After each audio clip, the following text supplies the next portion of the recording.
What up, everybody? Welcome to a special episode of the Live Better, Sell Better podcast. This is your host, Kevin Dorsey, aka KD. And today we're actually having a recap of all the amazing talks we had this April. Let's be honest, not everyone's got time to go through every 45-minute episode, so we're bringing the best of the best into this episode. And what an epic April it was, right? So these are 5 of the biggest highlights from some of the episodes that we did in April that really got me fired up and should get you fired up as well. So 1, we learned the power of feedback and how it brings sales enablement to the forefront with Thomas Cherian. This dude killed it. One of the best enablement leaders, I think, in the game. So definitely check out his stuff.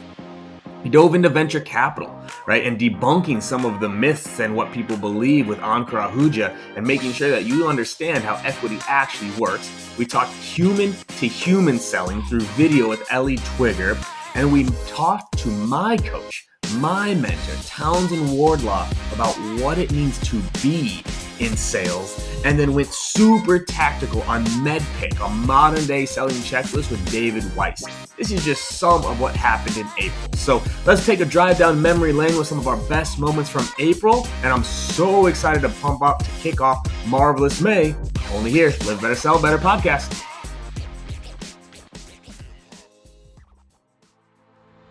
I think, look, it's kind of hard because like when you're, first of all, as a rep in any company, like you're taught, hey, this is our sales process. These are the sales stages. You have to do step 1, step 2, step 3, and you feel like you're stuck in this box and you have to do these things in a consecutive way. And that's how the magic happens. That's how you get the deal done.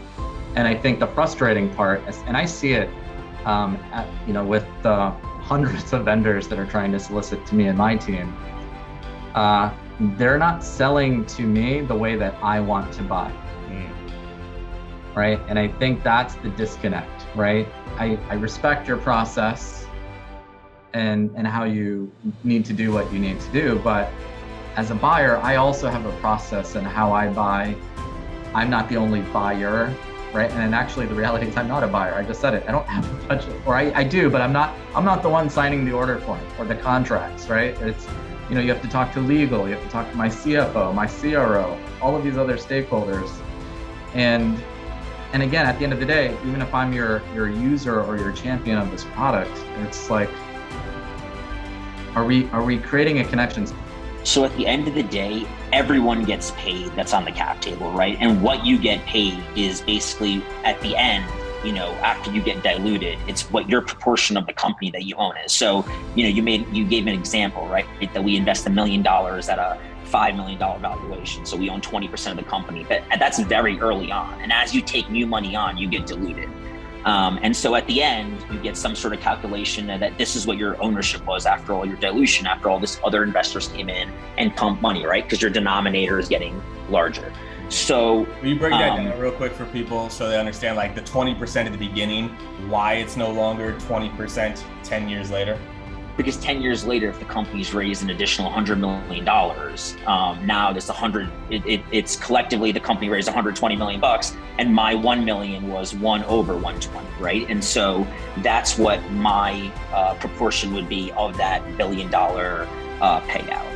And so it's something that VC funds, especially early stage investors, they are really trying to get a certain target ownership in the beginning. So our target ownership is typically like 10%. A lot of times because we know we're going to get diluted over rounds. But you do also at every round, if you have pro rata rights, which is something that we want on every one of our deals, you're able to keep your same percentage as long as you're investing your pro rata share on follow-up rounds.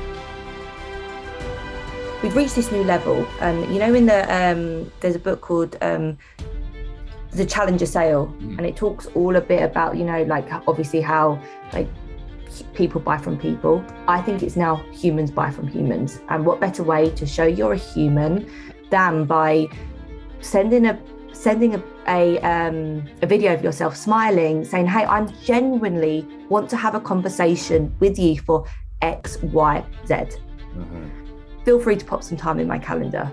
And I think something we did here at Sales Loft, when I started off as an SDR, obviously with the cadences, you can see the analytics and reporting, and we actually had video as our 5th step.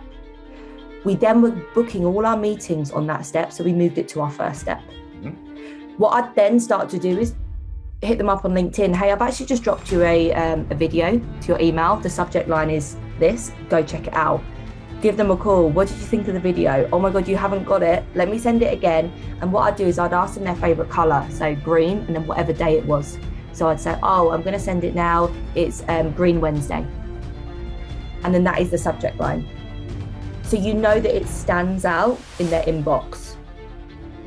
Because that's the whole thing about kind of prospecting with SDRs. The main thing you need to think of is how can I be unforgettable? And video is an amazing way to be unforgettable. When you talk about having a coach, right, this idea of coaching, real coaches don't tell you what to do. They don't even tell you how to be.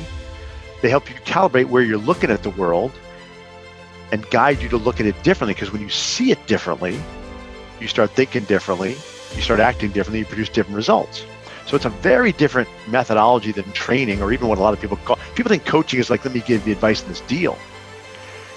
In the most purest form of coaching, I don't give advice. I don't tell people anything. I work to help make sure I grasp what do they see from where they're looking, and then give another view. And to be honest, after having done this for a lot of years with a coach, I'm pretty good at it. I'm pretty good at saying, okay, what do I see from where I see it? Let me see it differently, and taking different views. But I still go work with this guy, and he shows me something. I'm like, man, I would have never looked there. But now that I'm looking from there, what I see changes everything. Never negotiate before you get to procurement. That's like one of, if I'm gonna make any recommendation to any salespeople out there, if someone says, hey, you guys we want to keep you in the game, but you need to drop your price 20%, and that's like mid-cycle, just pause there and say, hey, we're gonna get there.